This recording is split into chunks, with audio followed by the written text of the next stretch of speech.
บายดีอาจารย์น้องเองมีชื่อว่านางจันซูเป็นนักศึกษาพะลงคานวันนี้น้องจะมาสาธิตการส่งสารน้ำให้คนเจ็บคนเจ็บมีชื่อว่านางเป็ดลาวอดอายุ25 ปีอยู่บ้านเมืองกลางแข้งจะประซักคนเจ็บเขามานอนห้องหมอมีอาการเจ็บท้องทายท้องสบายดีซื้อเพลาวอนมาเนาะแมนโดยมีอายุ25 ปีเนาะโดยอยู่บ้านเมืองกลางแมนมอแมนโดยน้องเองมีชื่อว่านางจันซูเป็นนักศึกษาพะลุงขั้นและถือลงฝึกงานอยู่แผนกนี้เด้อเด้อโดยอันมียาบ่เด้โดยน้องขออนุญาตเอายาของเด้อเพื่อจะไปเกี่ยมมาใส่ยาให้เด้อโดยในตอนที่น้องใส่ยานอนที่น้องออกไปเกี่ยมยาถ้าหากว่าปวดไทนักไทเบาให้เขาห้องน้ำได้เด้อได้อีกประมาณ15 นาทีน้องจะเข้ามาใส่น้ำให้เด้อโดย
รบกวนพี่น้องคนเจ็บถือธงน้ำให้เฮาเลยเด้อ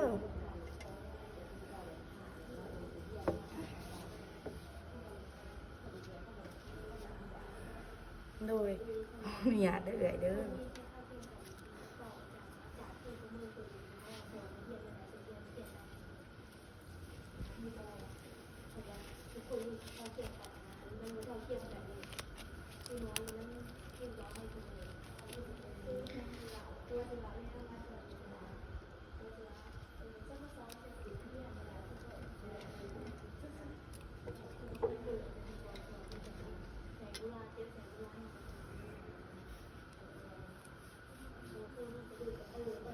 ำมือเขาเด้อเอื่อยเด้อ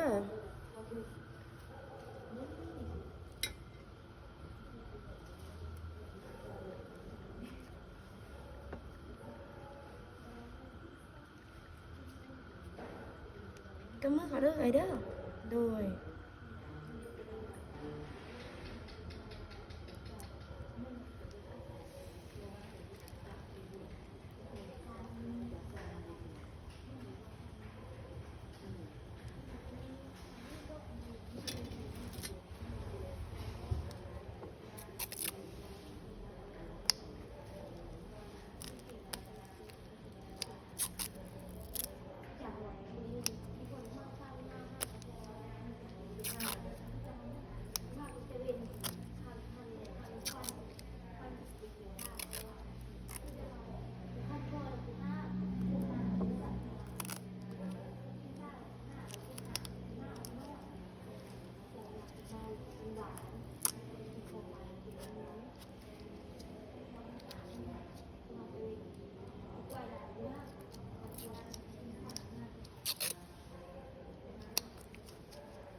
ชื่อเป็นช่วงๆติม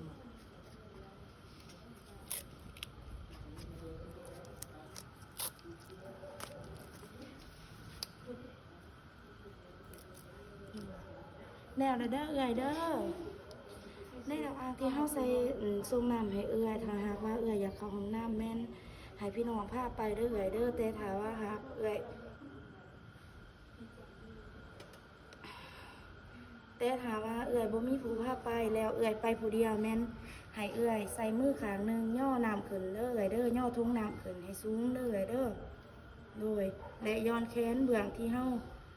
อันปักเข็มอยู่หรือว่าใส่เข็มให้เอื่อยหันลงต่ำๆเด้อเอื่อยเด้อโดยแน่มันนี่ให้เอื่อยพักผ่อนได้เด้อเอื่อยเด้ออาหารที่เป็นประเภท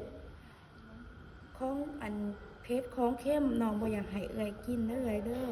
ในอาหารที่เอื่อยควรกินก็คืออาหารที่เป็นประเภทอ่อนแล้วเส้นต้มข้าวเปียกใส่ตับใส่ไก่อิหยังก็ได้เด้อเอื่อยเด้อโดยแนวเด้อเอื่อยเด้อพาพรในเด้อเอื่อยโดยน้องขออนุญาตออกไปก่อนเด้อมีหยังให้เอื่อยไปน้องอยู่ห้องย่างเด้อเอื่อยเด้อโดยขอบใจได้ โดย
บันทึกประวัติของคนเจ็บ